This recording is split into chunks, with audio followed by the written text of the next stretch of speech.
Panel में good morning once again. गाबा sir बताइए पहला क्विक सिंगल।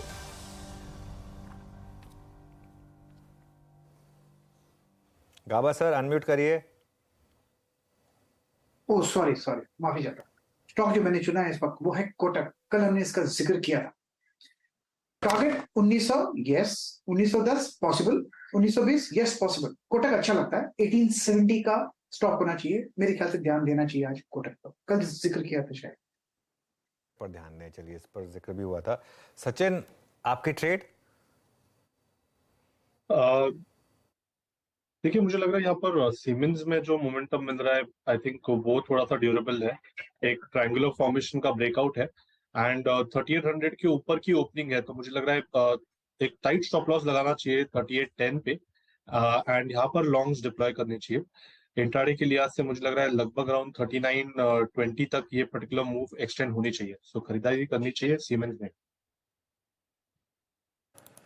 ओके, सिमंस में आपको बाय करना है 3858 पे। और इस बीच जरा एक बार आप मानस जी को लिखे आइए। मानस आपका ट्रेड क्या है, बताइए क्या पिक कर रहे हैं आप? देखिए वीरेंद्र जी, श्रीराम फाइनेंस में खरीदारी करने की राय रहेगी। कल हमें कुछ रिवर्सल के साइन देखने को मिले थे और आज फिर से एक फ्रेश ब्रेकआउट श्रीराम फाइनेंस पे देखने को मिला है, तो करंट लेवल्स पे खरीदारी करेंगे। स्टॉप लॉसेस रहेंगे 1758 के, लेकिन टारगेट बड़े हैं। 1835 1840 तक के टारगेट आपको श्रीराम फाइनेंस में देखने को मिल सकते हैं। और यहाँ पर अगर आप ऑप्शन में ट्रेड करना चाहें तो 1800 वाला कॉल ऑप्शन भी लिया जा सकता है। उसके भाव 41 रुपीज के आसपास चल रहे हैं, वहां पर आप खरीदारी करिए। 29 रुपीज का स्टॉप लॉस लगाइए और 60 रुपए से 65 रुपए की टारगेट से खरीदिए। ओके, श्रीराम फाइनेंस, इसमें याद रखिएगा चार्ट्स पे एक टिपिकल फ्लैग है, बहुत ही एग्रेसिव पैटर्न है। अच्छा ट्रेड पिक क्या है मानस आपने? और 1786 पे डे हाई की ट्रेजेक्टरी में आके ट्रेड करता हुआ। आशीष बहती जी आपका ट्रेड क्या होगा?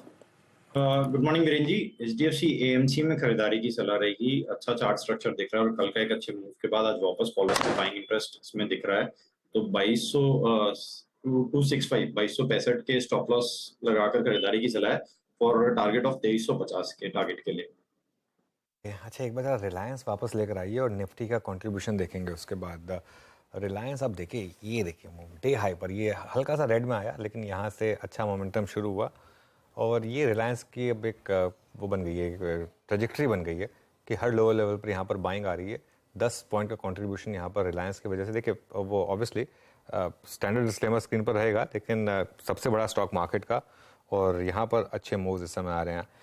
DLF में आज थोड़ी सी गिरावट है, एक बार जरा DLF का भी चार्ट लेकर आइए। DLF इस समय थोड़ा सा नीचे आ रहा है और बैंक निफ्टी में अब थोड़ी सी वीकनेस बढ़ रही है। बैंक निफ्टी अब इनफैक्ट एक बार के लिए रेड में भी गया था। बैंक निफ्टी पर आज सुबह भी हमारी अप्रोच थी कि आज बैंक निफ्टी को छोड़ दें अकेला, इस पर कोई ट्रेड है नहीं खास, क्योंकि थोड़ा सा यहाँ पर HDFC बैंक का इशू रहेगा। HDFC बैंक में लास्ट के दिन की एडजस्टमेंट थोड़ी सी भी बाकी है। HDFC बैंक और HDFC दोनों में इनफैक्ट वो एडजस्टमेंट थोड़ी बाकी है अभी। इसके लिए आज देखिए फिर HDFC बैंक इस समय लोअर लेवल पर आ रहा है। लेकिन इसके अलावा क्या वीक है? इन्फोसिस में आज वीकनेस है थोड़ी सी। कल इन्फोसिस में स्ट्रेंथ थी, लेकिन आज इन्फोसिस में यहाँ पर थोड़ी सी इस समय वीकनेस है। प्रशांत की ट्रेड रह गई है। प्रशांत जी बताइए आपकी ट्रेड। अनुज जी, मुझे एक यूनाइटेड स्पिरिट्स एक बहुत अच्छी डिप लग रही है जो 2 दिनों पहले आई थी 20 दिनों के एवरेज पे। अभी करीबन 930-35 के रेंज में स्पॉट ट्रेड कर रहा है। मैं स्टॉप लॉस रखूंगा 918 918 पे, और जो मेरा टारगेट होगा वो 965 965 का। अच्छा एक और स्टॉक पीडीलाइट, यहाँ पर सिटी का डबल डाउनग्रेड आया है और ये स्टॉक अब इस समय वीक है। हालांकि पीडीलाइट बहुत ज़्यादा गिरता नहीं है, नंबर्स के बाद भी मैंने देखा था कि बहुत ज़्यादा नहीं गिरा था ये, लेकिन आज पीडीलाइट में थोड़ी सी वीकनेस है। एक और स्टॉक जो बार बार हमारे रेडार पर आता है, स्पॉटलाइट में भी हमने इसको जिक्र किया था, क्रॉम्पटन कंज्यूमर लेकर आइए अब एक बार। अब 300 क्रॉस कर रहा है ये और ये देखिए अच्छा मूव्स यहाँ पर क्रॉम्पटन कंज्यूमर में। तो इंडिविजुअल स्टॉक्स में अच्छे मूव्स हैं, वैसे ग्लेनमार्क में अच्छे मूव्स हैं इस समय, फार्मा में सेलेक्टिव मूव्स हैं इस समय। लेकिन वो प्रशांत जी ने यूनाइटेड स्पिरिट्स की बात की, वहाँ काफ़ी अच्छा मूव लग रहा है यूनाइटेड स्पिरिट्स इस समय अब डे हाई पर। उसके अलावा और क्या है डे हाई पर? एक बार जरा कमेंट्स लेकर आइए। कमेंट्स भी इस समय डे हाई पर और मैरिको में भी एक अच्छे मूव्स इस समय। अच्छा सचिन एक बार जरा रिविजिट करते हैं डॉक्टर लाल पैथलैब्स, क्या भी होगा यहाँ पर अब? देखिए यहाँ पर अभी भी मोमेंटम तो काफी सस्टेनेबल ही नजर आ रहा है। अपने 5 डे एक्सपोनेंशियल मूविंग एवरेज के ऊपर इसने काफी शानदार चाल बनाए रखी है एवरेज इससे थोड़ा सा दूर है, बट 2370 जब तक क्लोज नहीं होता, आई थिंक तब तक मुझे लग रहा है ये मोमेंटम कंटिन्यूड ही रहना चाहिए। And on the higher side 2480 2500 के आसपास के स्विंग्स बनने के बाद मुझे लग रहा है स्टॉक को रिव्यू करना चाहिए। फिलहाल जिस तरीके से तेजी है, अभी भी इसके आरएसआई में कहीं पर भी डाइवर्जेंस नहीं है। डेली चार्ट प्ले प्लस अगर हम 30 मिनट्स चार्ट भी देखें तो वहां पर भी एक सस्टेनेबल ट्रेंड ही नजर आ रही है। तो इमीडिएट बेसिस पे भी अगर डिक्लाइन मिलते हैं तो 2370 के स्टॉप लॉस के साथ लॉन्ग्स बनाने की सलाह होगी। एंड टारगेट मुझे लग रहा है लगभग अराउंड 2500 के आसपास प्लेस्ड है। ओके, ये ट्रेड याद रखिएगा कल मानस का था, सुबह भी 10-5 पे लिया था, क्लोजिंग में भी मेंशन किया था। मानस का भी टारगेट एग्जैक्टली यही है। ये 2500 की कॉल अगर पकड़नी हो तो क्या व्यू है? जरा डॉक्टर साहब प्रीमियम लेके आएंगे इसका 2500 की कॉल का, इसको चेस कर सकते हैं इंस्टेड ऑफ फ्यूचर्स। सचिन, मैं प्रेफर नहीं करूंगा, मैं प्रेफर करूंगा कि आप फ्यूचर्स में ही बने रहे। 2500 का कॉल थोड़ा सा मुझे लग रहा है अवॉइड करना चाहिए, क्योंकि ऑलरेडी ऑलमोस्ट 17 दिन की तेजी में स्टॉक रहा है। तो फ्यूचर्स से ही पार्टिसिपेट करने की सलाह होगी। ओके, फ्यूचर्स प्लस कीजिए इंस्टेड ऑफ ऑप्शन। ऑप्शन इसका ट्रेड करता हुआ 36 पे। और कुछ काउंटर्स को देखते हैं जो कि अच्छा कर रहे हैं। सिमेंस पे बात हुई थी 1.5% ऊपर। श्रीराम फाइनेंस माना साहब का ट्रेड अब टॉप गेनर्स में शामिल है। डेरिवेटिव्स का टॉप ट्रेड काउंट मतलब सबसे मैक्सिमम गेन लेके ट्रेड करता हुआ 1795। That's good. अब जरा रिलायंस का जिक्र अनुज कर चुके हैं, दोबारा इसको रिपीट नहीं करूंगा। क्रूड का पूरा एडवांटेज की तेजी का ओएनजीसी लेता हुआ। ओएनजीसी का स्ट्रक्चर काफी अच्छा हो रहा है। प्रकाश से जरा ओएनजीसी को देखिएगा 6 मई 2022 के बाद, ये पहले से ही काफी, अगर आप देखें, मोमेंटम में था और अब क्रूड का pull back, clear advantage to ONGC. 168 sir, ये 168-69 के ऊपर कहां तक का प्रोजेक्शन है ओएनजीसी में? बहुत ही बढ़िया मोमेंटम है ओएनजीसी में। आई थिंक जो मोमेंटम है उसके हिसाब से कायम है। 170 एक फर्स्ट एनर्जिकल टेक्निकल टारगेट रहेगा। अगर एक बार वहां पहुंचा तो शायद 180 भी पॉसिबल है। मोमेंटम तो तेज है। स्टॉप होगा 166 का ओएनजीसी पर। Trade long, yes ONGC good buy. Okay, चलिए फिर 20 पॉइंट ऊपर निफ्टी इस समय, और यूनाइटेड स्पिरिट्स में अच्छे मूव आ रहे हैं। यूपीएल में अच्छे मूव आ रहे हैं। कल यूपीएल टॉप लूजर्स में शामिल था, लेकिन आज यहाँ पर थोड़ी सी रिकवरी है। लेकिन ये स्टॉक देखिए काफ़ी वीक है, तो अब पता नहीं इसमें यहाँ से क्या होगा। लेकिन एक बार बजाज फाइनेंस लेकर आइए अब जरा। बजाज फाइनेंस में पिछले कुछ दिनों में वीकनेस रही है, लेकिन अब यहाँ पर एक थोड़ा सा मूव्स आ रहे हैं। मयूरेश, बजाज फाइनेंस मयूरेश है नहीं हमारे साथ। सचिन, 8000 से करेक्ट हुआ है करीब 7500 पर। यहाँ पर क्या अब फ्रेश एंट्री है क्या? जी अनुज जी, इनफैक्ट अच्छे करेक्शन के बाद एक almost inside bar kind of formation नजर आ रही है। एंड जिस तरीके से फिलहाल डेटा प्लेस्ड है, अपना जो एक गैप सपोर्ट एरिया था वहीं पर ये पर्टिकुलर बिल्टअप नजर आ रहा है। तो मुझे लग रहा है आज इंट्राडे के लिहाज से यहाँ पर लॉन्ग्स बिल्ड करने में कोई हर्ज नहीं है। 74-45 के स्टॉप लॉस के साथ मुझे लग रहा है लॉन्ग्स यहाँ पर प्रेफर करने चाहिए। इंट्राडे के लिहाज से मुझे लग रहा है 7600 7640 तक एक स्विंग बन सकता है। बट पोजिशनली जिस तरीके से स्ट्रक्चर है, मुझे लग रहा है कहीं जाकर एक बेस के नजदीक ये काउंटर मिल रहा है, तो वापस एक अच्छा रिबाउंड बन सकता है 8000 लेवल के लिए। तो अच्छे लेवल्स पे स्टॉक अवेलेबल है ट्रेडिंग के लिहाज से, प्लस एक पोजिशनल ट्रेड के लिहाज से। तो जरूर खरीदारी करनी है बजाज फाइनेंस में। बिल्कुल। HCL टेक ट्रेड है।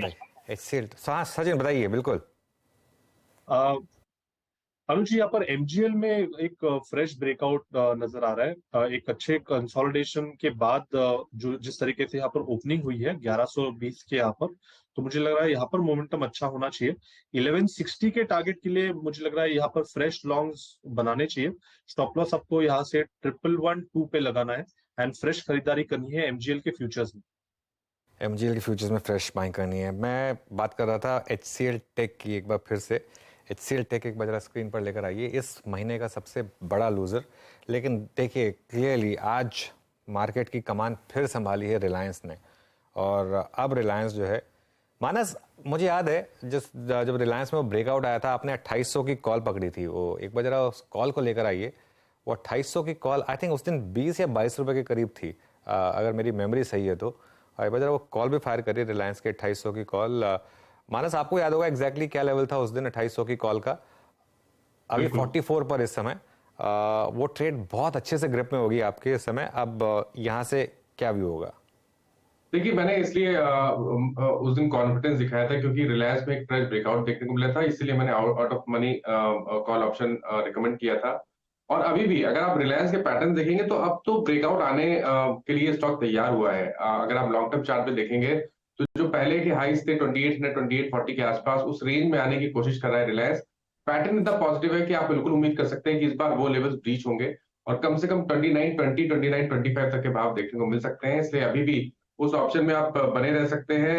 45 रुपीज के आसपास के वहां भाव चल रहे हैं, वहां पर अपना स्टॉप लॉस रिवाइज करके 29 रुपीज कर लीजिए। लेकिन अब जो इस ऑप्शन के नए टारगेट होंगे वो कम से कम 75 रुपीज के होंगे। बिल्कुल अच्छा मूव इस समय इस स्टॉक में, ध्यान रखिए।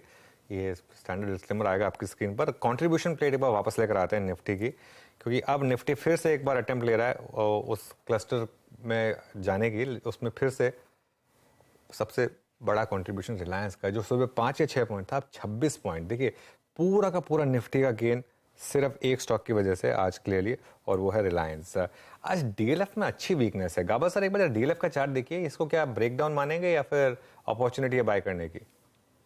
आई थिंक है तो ब्रेकडाउन डीएलएफ में, बिल्कुल अच्छा ब्रेकडाउन है। 500 का स्टॉप लगाना चाहिए। ट्रेड कर रहा है 490, पॉसिबल है कि 470 तक जा सकता है, क्योंकि जैसे मूव है उसके हिसाब से जो रिसेंट लो हमने देखा, लगता है वो ब्रीच कर ले, वो थ्रेटेंड है ऑफ कोर्स। तो I think it's weak DLF. Okay 430 450 पर एक बार एक स्टॉक और लेके आइए जो कि अपनी ऑल टाइम हाई ट्रैजेक्टरी पे है। Let's bring Apollo tyres. Day high पर ट्रेड करता हुआ all time high trajectory trade कर रहा है, लेकिन रिलायंस को लेके आइए स्क्रीन पे। याद रखिएगा जो भी हम डिस्कशन करेंगे इस प्रोस्पेक्टिव से करेंगे कि इसका सेटअप प्लस अब देखिए अर्निंग्स भी आ जाएंगे कुछ दिनों में, और सेटअप बहुत स्ट्रांग है और ये इंडेक्स के लिए क्लियर एडवांटेज प्रोवाइड कर रहा है। Anuj, Reliance heading towards all time high, मेरे ख्याल से जो रिक्वायर्ड फोर्स की जरूरत थी जो कि अब तक नहीं थी मेरे ख्याल से, क्योंकि बैंक्स भी चल चुके थे, रियल एस्टेट भी चल चुका था, सब ने कंट्रीब्यूट किया था। ये आखिरी का जो डिफरेंशियल चाहिए था, मतलब जो भरने के लिए एक स्टॉक चाहिए था, वो बाजार के पास इस वक्त है। बिल्कुल बिल्कुल। और I think all time high, मेरे ख्याल से ऑल टाइम क्लोजिंग हाई तो 2820 था, जो 2022 अप्रैल में लगा था। आई थिंक इंट्राडे पे क्या ऑल टाइम हाई होगा, आप अगर एक बार जरा मुझे अपडेट कर दें तो। लेकिन ये क्लियरली मार्केट में एक फ्रेश इम्पेटस मिला है मार्केट को एक, और यही बात है कि एक बार रिलायंस चलना शुरू होता तो वो इसी तरीके से चलता है। वो एक दिन की तेजी से उसका मन भरता नहीं है। इसके लिए काफ़ी अंडर परफॉर्म किया है स्टॉक ने, लेकिन अब देखिए 14 दिन में 10% का मूव रिलायंस में आ चुका है और इसने काफ़ी सपोर्ट किया। वो जो मैं उस दिन टर्म यूज़ किया था ना, एक था टाइगर, ये एग्जैक्टली अब वही वाला स्टॉक है और एकदम शानदार मूव। मेरे ख्याल से 2856। ओके हाँ, तो हाँ, मेरे ख्याल से 29 अप्रैल 2022 का भाव। हाँ 29 अप्रैल 2022 मुझे याद था, लेकिन एग्जैक्ट लेवल मुझे याद नहीं था। लेकिन जा रहा है विरोध डायरेक्टर में क्लियरली, मतलब चार्ट बता रहा है कि मैं जा रहा है क्लियरली।